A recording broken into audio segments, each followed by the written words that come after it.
हर बार जब भी बाबा से सभी बाबा के बच्चे मिलने आते हैं, कुछ आत्माओं की एक शिकायत रहती है।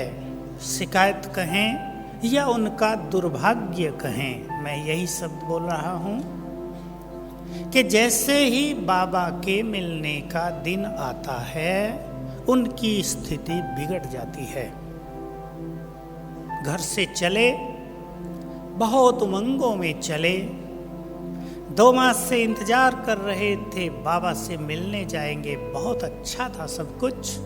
जैसे जैसे आज का दिन आया, स्थिति बिगड़ने लगी और बिगड़ती गई। कारण एक ही है कि पूर्व जन्म का कोई विशेष पाप कर्म आत्मा को प्रभु मिलन के सुख से रोक रहा है। क्योंकि ये घटना कईयों के साथ बार बार हो रही है। 4 बार बाबा से मिलने आ गए हैं, चारों बार यही कड़वा अनुभव। आगे कभी ये कड़वा अनुभव न हो, इसके लिए जिस भी कर्म के कारण ये स्थिति बनी है, उसको नष्ट करने के लिए कुछ दिन तक रोज आधा घंटा योग कर लिया जाए, इस स्वमान के साथ कि मैं मास्टर सर्वशक्तिवान हूँ, और इस संकल्प के साथ कि इस योग की शक्ति से ये विकर्म नष्ट हो जाए जो मुझे ईश्वरीय सुख पाने में बाधा डाल रहा है। कुछ दिन तक लगातार, कम से कम 31 दिन तक लगातार करने का बड़ा महत्व है। एक भी दिन मिस न हो तो ये पावरफुल स्थिति उस विघ्न को, उस बाधा को अवश्य ही हटा देगी। हम सब ज्ञान के द्वारा ये जानते हैं कि जो कुछ भी किसी आत्मा के साथ होता है, वो उसके अपने ही कर्मों का परिणाम होता है। मैं एक छोटी सी घटना सुना देता हूँ, सच्ची घटना है। एक माता की है जो डायरेक्टर है, बहुत साहूकार है। उसका पति उसको ज्ञान में सहयोग भी देता है और बीच बीच में विरोध भी करता है। वो मेरे से पूछती थी 6 मास से फोन पर, मैं उसे जानता नहीं था कि ऐसे ऐसे वो विरोध करता है। फैक्ट्री के मालिक हैं ये, मैं क्या करूं? मैंने उसको विधि बताई थोड़ी थोड़ी। एक हंसी की विधि मैं आपके सामने रख दूं जो मैं उसको कहा।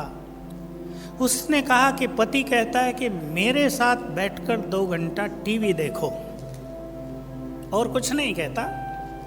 मेरे साथ पिक्चर देखने थिएटर में चलो। तो इस बात से वो परेशान थी। मैंने उसको कहा तुम्हें इस बात से परेशान होने की कोई ज़रूरत नहीं, एक छोटी सी विधि अपना लो। जब भी टीवी के सामने बैठना है या पिक्चर हॉल में पिक्चर देखने आप उसके साथ जाती हैं, एक संकल्प अपने पास लेकर जाएं। आप ये बात सुन के हंसना नहीं, लेकिन है बड़े काम की बात। तो संकल्प लेकर जाना कि पर्दे पर जिसका भी चित्र आएगा मुझे उसे सकाश देनी है, मैं मास्टर दाता हूँ। योग युक्त होकर बैठ जाना और टीवी के पर्दे पर या फिल्म के पर्दे पर निरंतर किरणें डालती रहना। तुम्हारा 4 घंटे पावरफुल योग हो जाएगा। तुम बार बार कहोगी कि फिर से चलो पिक्चर देखने। उसकी समस्या खत्म हो गई। लेकिन अभी वो बाबा से मिलने आई एक ग्रुप में, तो उसने मुझे बताया, परिचय दिया कि मैं ही वो माता हूँ। मुझे उसका पता नहीं था, मैं उसे जानता नहीं था। तो कहा मुझे बाबा ने स्वरूप दिखा दिया, साक्षात्कार जैसा करा दिया, सेमी ट्रांस जैसा। क्या? कि ये जो तुम्हारा पति है, ये पिछले जन्म में शेड्यूल कास्ट से था। भारत में, भारत वाले इसको जानते हैं। और तुम थे एक मंदिर के पुजारी। तो ये व्यक्ति रोज मंदिर में पूजा करने आता था, चाहता था मुझे मंदिर में प्रवेश करने दिया जाए, और तुम इसे गाली देकर लात मारकर बाहर निकाल देते थे कि जाओ तुम शूद्र हो, मंदिर में नहीं आना।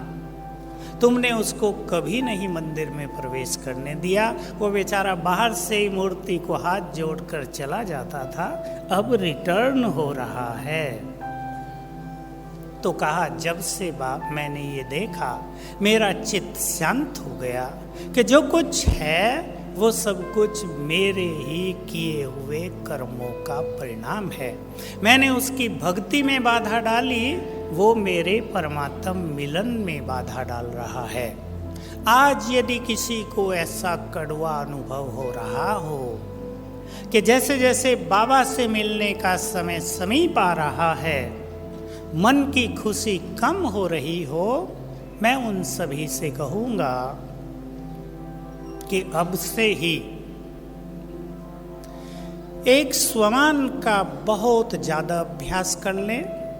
यदि योग न भी लगता हो तो केवल इस स्वमान के संकल्प को रिपीट करते रहेंगे, मैं इष्ट देव हूँ, इष्ट देवी हूँ, मुझसे मिलने आज भगवान स्वयं आ रहे हैं। बस तो धीरे धीरे मन पर छाया हुआ डिप्रेशन, उदासी नष्ट हो जाएगी और बाबा से सुख मिलने के लिए हमारा ब्रेन ओपन हो जाएगा, खुल जाएगा। हम उस सुख को तत्काल ग्रहण कर पाएंगे। जिसको भी ऐसा होता हो वो अब से ही ये अभ्यास भी प्रारंभ कर देंगे।